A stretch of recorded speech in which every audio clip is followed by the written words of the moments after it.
गुंजा सूर्यवंशी की जिंदगी संघर्ष भरी थी क्योंकि उनका परिवार बहुत गरीबी से गुजर रहा था। वो अपने बच्चों के लिए कुछ करना चाहती थी, तो गुंजा ने थोड़ी बचत की, लेकिन मेरे सास ससुर आए और उस पैसे को तोड़ के उन्होंने अपने साथ उन्होंने घर लेके चले गए। तो मुझे बहुत गुस्सा आया क्योंकि मैं अपने बच्चों के लिए कुछ खरीदना चाहती थी। तो मेरे हस्बैंड जब घर में आए तो मैं उनसे थोड़ा लड़ाई किया मैंने कि ये देखो मम्मी लोग ने ऐसा किया, इस तरह से किया। तो उन्होंने भी मुझसे लड़ाई किया। फिर उसके बाद उन्होंने मुझे मारा भी, और बहुत ज़्यादा मारा उन्होंने।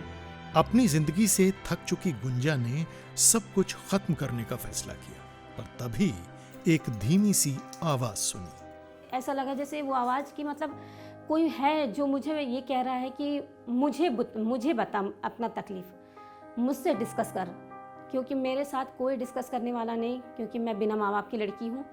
और जब मुझे ये बातें सुनाई आई तो मुझे बाइबल के अंदर से ये आवाज़ आई थी। मत्ती के पद में लिखा है जैसे 6 अध्याय में कि मुझसे प्रार्थना कर, अपनी कोठरी में जा, द्वार बंद कर और मुझसे प्रार्थना कर, तो मैं तेरी सुन के उत्तर दूंगा, और मैं जानता हूँ कि तुझे किस किस चीज़ की आवश्यकता है। गुंजा ने अपना फैसला बदल दिया और अगले दिन चर्च जाने की सोची। चर्च में कई उत्सव देखकर गुंजा वापस आ गई और अगले संडे जाने की सोची, लेकिन मैं जैसे ही पलटी हूँ वैसे ही माइक से एक आवाज़ आई कि परमेश्वर आप अपनी बेटी गुंजा को बुद्धि दीजिए, समझ दीजिए, ताकि वो अपने प्राण को नाश ना करे। प्रभु उसे हियाव दे ताकि वो अपने जीवन की लड़ाई को लड़ सके, और उसकी लड़ाई को आप लड़िए परमेश्वर। चर्च के लोगों ने जो किया उसने गुंजा के दिल को छू लिया। जब उन लोगों ने गले लगाया तो मैं मुझे ऐसा लगा कि मेरा कोई है। परमेश्वर का आत्मा ने मुझे उस दिन छुआ, और जब छुआ तो ऐसा लगा जैसे मेरे सर से सारा बोझ हट गया।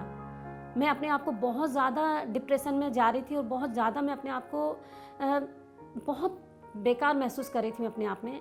लेकिन उस दिन मुझे बहुत अच्छा लगा, जब प्रार्थना हुई तो मैं बहुत मन शांत हुआ मेरा। जब गुंजा घर पहुंची तो उन्होंने अपनी जिंदगी में परमेश्वर के अनुग्रह को देखा। जब मैं घर आई, आने के बाद मैं अपने घर के अंदर एंट्री भी नहीं हुई मेरी, और 5 लेडीज़ लोग मेरे पास आई और कहने लगी कि दीदी मुझे आपसे सिलाई सीखना है।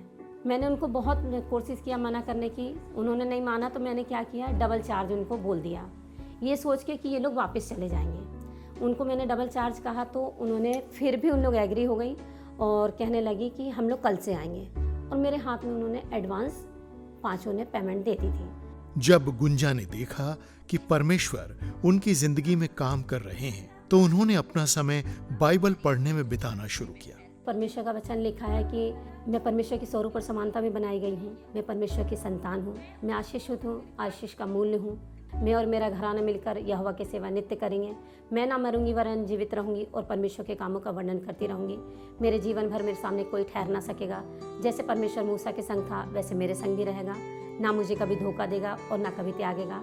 1 साल बाद गुंजा ने अपनी जिंदगी यीशु को सौंप दी और अपनी जिंदगी में एक बदलाव महसूस किया। जैसे कि मैंने आपको बताया कि धीरे धीरे हमारी परिस्थितियाँ बहुत अच्छी होने लगी। हस्बैंड को भी जॉब मिल गया, मैं भी काम करने लगी और बहुत अच्छा इनकम आने लगा। मैंने कभी ये बात को सोचा नहीं था कि मेरे घर में इतना कुछ होगा। और जिस जगह पर मैंने जैसे बताया कि मैं दूसरे घर में जूठन धोया करती थी, जिस जगह पे मैं नौकर का काम किया करती थी, आज वहाँ पे मुझे टीचर की पद है मेरी। जब सब कुछ ठीक लग रहा था तब उनके पति ने उन्हें छोड़ दिया और दूसरी शादी कर ली और उन्हें अकेला छोड़ दिया। हम दोनों एक दूसरे से अभी अलग हैं, और अलग हुए तो 1 साल बहुत बेकार परिस्थिति चलती रही। धीरे धीरे करके मैंने अपने आप को चेंज किया कि मैं चाहे कुछ हो जाए, परिस्थिति कितनी भी क्यों ना बिगड़ जाए, मैं खुदा को नहीं छोड़ूंगी, क्योंकि परमेश्वर ने मुझे नहीं छोड़ा किसी भी परिस्थिति में, और परमेश्वर का वचन ने मुझे थामे रखा। आज गुंजा अपने विश्वास पर मजबूती से खड़ी है और हर परिस्थिति में यीशु का साथ देने के लिए उनकी आभारी है। मैं परमेश्वर का धन्यवाद करती हूँ कि परमेश्वर ने मेरी परिस्थितियों को भी बदला, और जो कुछ भी मुझे ऐसा लगता था कि असंभव है, प्रभु ने मेरे लिए संभव किया। प्रभु का बहुत बहुत धन्यवाद हो कि मेरे जीवन में परमेश्वर ने जैसे रोशनी को दिया, अंधकार से निकाला, और ज्योतिर्मय परमेश्वर ने जैसे मुझ पे अनुग्रह किया, मैं चाहूँगी कि हर एक वो मसीह पे जो प्रभु यीशु मसीह पे विश्वास करते हैं उनके ऊपर भी वो अनुग्रह करे।